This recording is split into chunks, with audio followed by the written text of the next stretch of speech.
Hi guys. Ngasidi khongi chatlaga oina trip se tau tare vlog se. It will be a very nice vlog. Solo camping haiduni ko. Yangalake som side tagi chinga tane koi bese.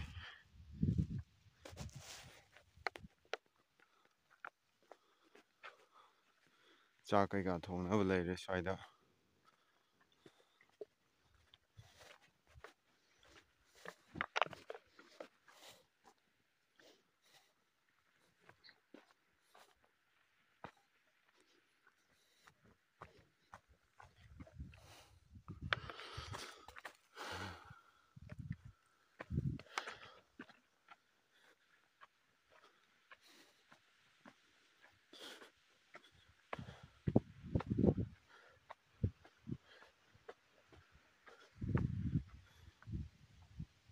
Ching ching ching.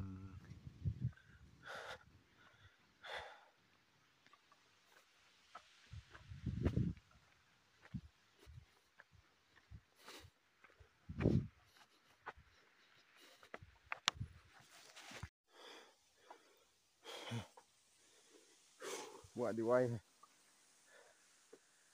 lâu lakpigera yengbiri meyam thi nuai dong male lâu ga lakpiradi wai ba kainisina changa sanau jira kai leigena kai chingno khangde ko ai dum koirakpada ching am leme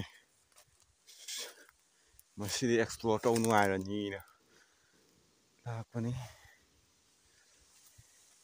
hana isingumba chelamga mandro swaide chelamdre dugadi ising kangne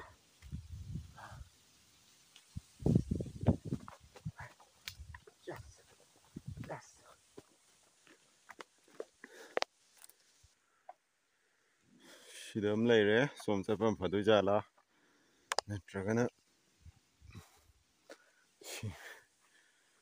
sikalum phadu jala khumuk tu lakadabdo chingni haradi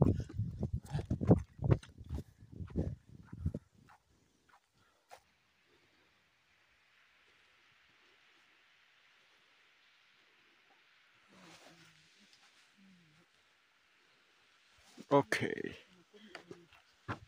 explore tawda nungaigado mafam disia leireni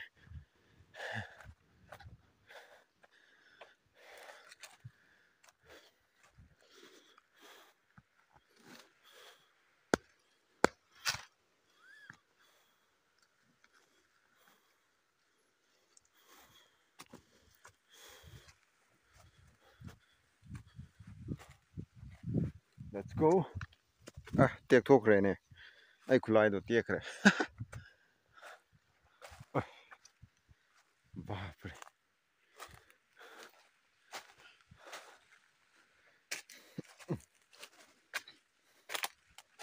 oh my god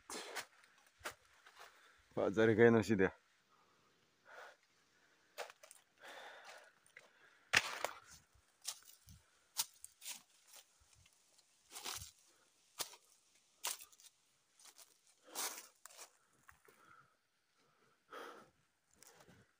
changurase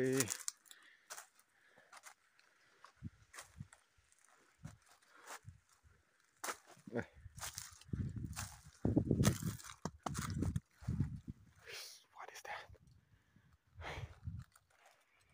guys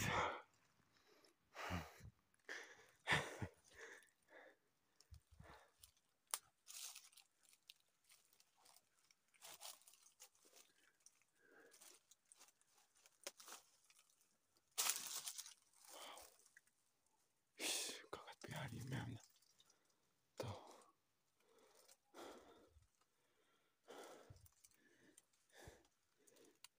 tai uri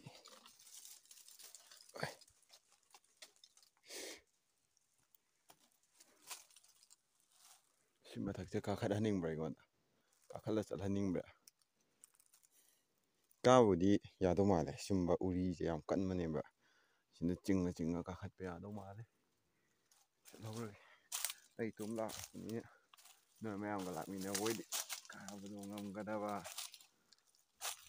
ꯍꯧꯖꯤꯛꯇꯤ ꯎꯅꯥ ꯃꯈꯣꯟ ꯑꯝꯇꯪ track ꯂꯥꯎ ꯇꯥꯔꯛꯄꯗ ꯀꯩꯅꯣꯅꯦ ꯀꯥꯏ ꯈꯜꯂꯦꯕ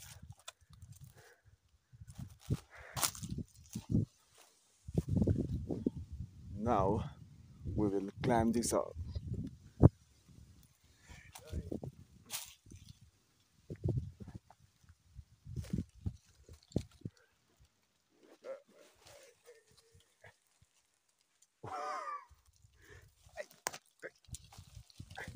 Paibagay loꯏꯅ ꯇꯠꯂꯦ ꯁꯤꯗꯩꯁꯤꯗ ꯌꯦꯡꯉꯣ ꯇꯧꯔꯤꯁꯦ ꯂꯣꯏꯅ ꯅꯥꯟꯊꯔꯦꯗ ꯀꯃꯥꯏꯅ ꯀꯥꯗꯣꯏꯅꯣꯕ ꯀꯥꯔꯒꯦ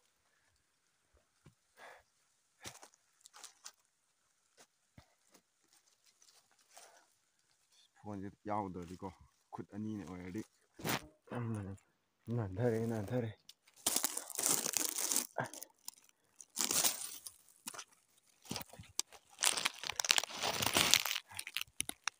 ꯒꯥꯏ ꯁꯥꯎ ꯌꯥꯗꯦ ꯑꯝꯇꯪ ꯃꯊꯛꯇ ꯌꯦꯡꯉ ꯂꯩꯔꯦ ꯑꯣꯀꯦ ꯀꯩꯅꯣꯝ ꯐꯪꯉꯤꯗ ꯕ꯭ꯔꯥ ꯑꯩ ꯔꯦꯀꯣꯔꯠ ꯇꯧꯔꯤ ꯖꯥꯠꯂꯅꯦ ꯌꯦꯁ ꯔꯦꯀꯣꯔꯠ ꯇꯧꯔꯤ ꯁꯤ ꯐꯪꯉꯝꯅ ꯌꯥꯔꯅꯤ ꯇꯜꯂꯗꯤ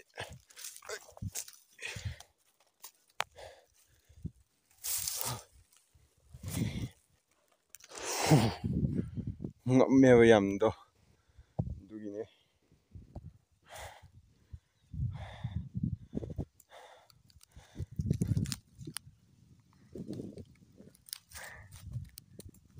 ꯆꯤꯡ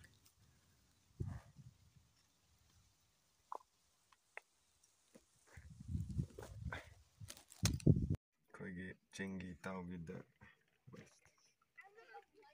ꯕꯦꯕꯤ ꯍꯌꯥꯕꯨꯠꯆꯥꯗꯣ ꯁꯤꯗ ꯂꯩꯔꯦꯀꯣ ꯌꯦꯡꯉꯣ ꯆꯤꯡꯒꯤꯁꯦ ꯌꯥꯝ ꯅꯨꯡꯉꯥꯏꯔꯦ ꯑꯩꯈꯣꯏꯒꯤ ꯆꯤꯡꯒꯤ ꯏꯇꯥꯎ ꯏꯃꯥꯟꯅꯕꯒꯤꯗ ꯂꯥꯛꯄꯁꯦ ꯐꯖꯕ ꯅꯦꯆꯔꯒꯤ ꯕ꯭ꯌꯨꯇꯤ ꯃꯌꯥꯝꯁꯨ ꯎꯕ ꯐꯪꯉꯦ ꯃꯌꯥꯝꯗꯁꯨ ꯁꯤꯌꯔ ꯇꯧꯖꯔꯦ ꯕꯥꯏ ꯕꯥꯏ